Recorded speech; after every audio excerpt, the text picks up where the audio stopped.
Joining me now is Republican Senator Jeff Flake of Arizona, who serves on both the Senate Judiciary and the Senate Foreign Relations Committee.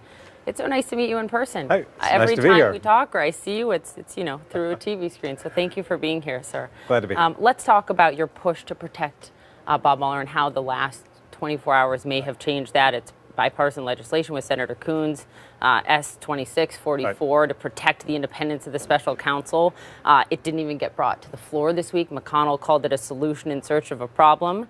Do the events of the last 24 hours change that? And if so, meaning do you think it'll make it to the floor, do you have the Republican votes now to get it through? I think there are the Republican votes. Let's back up a little. This was passed by the Judiciary Committee in May 26th, by a vote of 14-7. There were 4 Republicans voting for it, including the chairman, Chairman Grassley.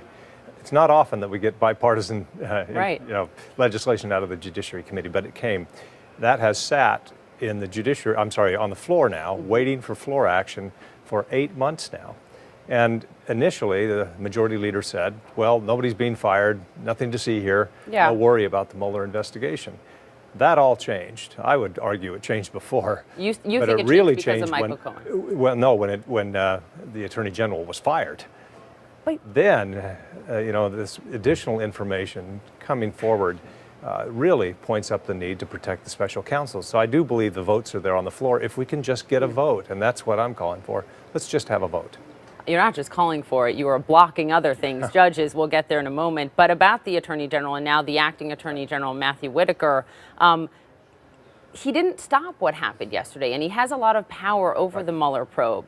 Doesn't what happened yesterday with Michael Cohen and Mueller show that, at least for now, Whitaker has not stood in the way of this probe? I mean, does it make you feel better about him? I sure hope that this indicates that Bob Mueller can still act independently. The truth is, we don't know. We don't know what conversations go on between Bob Mueller and now Matt Whitaker.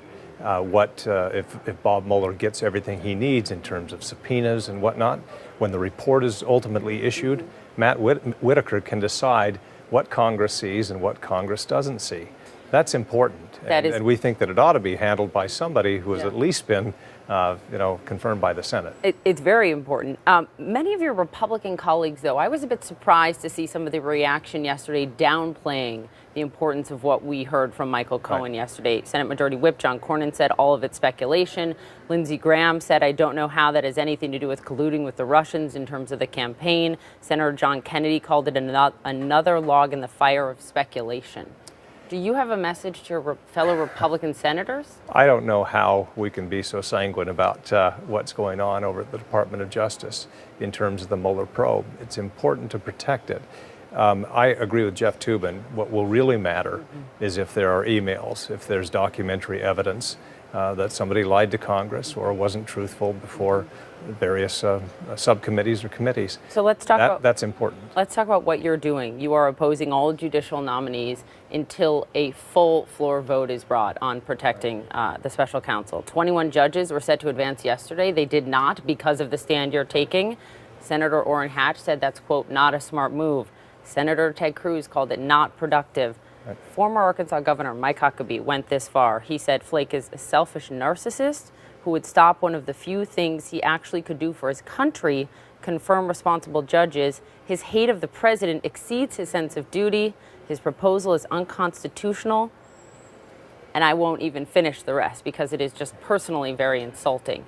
But what do you say to them about why you're taking this stand? We need to protect the special counsel. It's important. Confirming judges is important. I should note that since we passed this legislation in the Judiciary Committee 8 months ago, we've confirmed 50 judges. So we're doing that work, and we need to continue to do that work. But this has to be priority now. Number one, clearly, for you. It is. And so I want to confirm more judges. There's a judge from Arizona that we passed over yesterday. But this has to be priority now, and you have to take a stand. And I have leverage because we have a narrow majority on the Judiciary Committee. And so I'm using it. You use leverage to get votes to the floor that should be on the floor. You use them, but people often use them most when they're not running again. And I will never forget your interview recently with 60 Minutes, ever, with Senator Coons, where you said, I couldn't have done this. I couldn't have reached across the aisle if I were running again. That's Could true. you have done this with the judges if you were running again, Senator? Probably not. No. But it's not that it shouldn't be done. I just felt that it was important to do. You have to take a stand, and we've got to protect the special counsel. We don't want to provoke a constitutional crisis.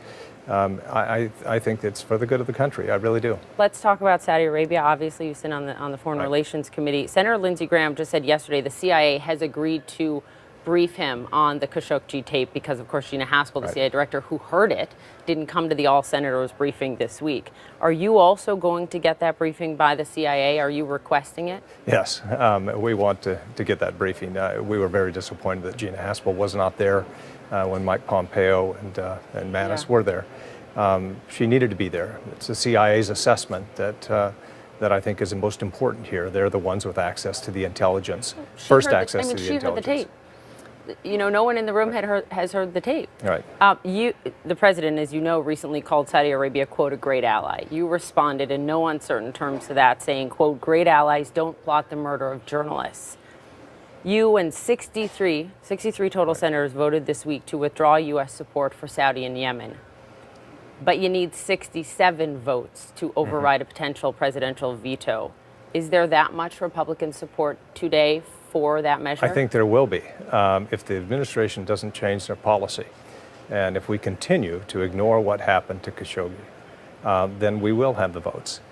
You have to remember when the Russian sanctions were first brought up, the president said, I will veto it. I do, and then it was a veto-proof Yeah, 98 votes. Yeah. So I think we're going to reach that. But I think probably what will happen is the administration will actually change the policy. You do think they will? I do. I think they're going to have to. They don't want to face a Congress that will defund or take other steps that'll be even more draconian in the administration's view than change our policy in Yemen. So you think the Trump administration is going to stop backing Saudi Arabia and Yemen on its own? Yes, I do. Okay. I do. Before you go, you can't avoid this question, especially since you're in person here. In 2020, will we see a candidate Flake? I've on record many times saying that I hope that a Republican runs in the primary against the president. I think that Republicans need to be reminded what it means to be conservative and what it means to be decent. What are the chances that Republican is you? I prefer it's somebody else, And but I'm not ruling it out. And if it's not? I'm not ruling it out, but that's certainly a long way from my mind right now. Senator Flake, it's nice to have you. Important topics. Thank you very much. Thank you. Enjoy the weekend.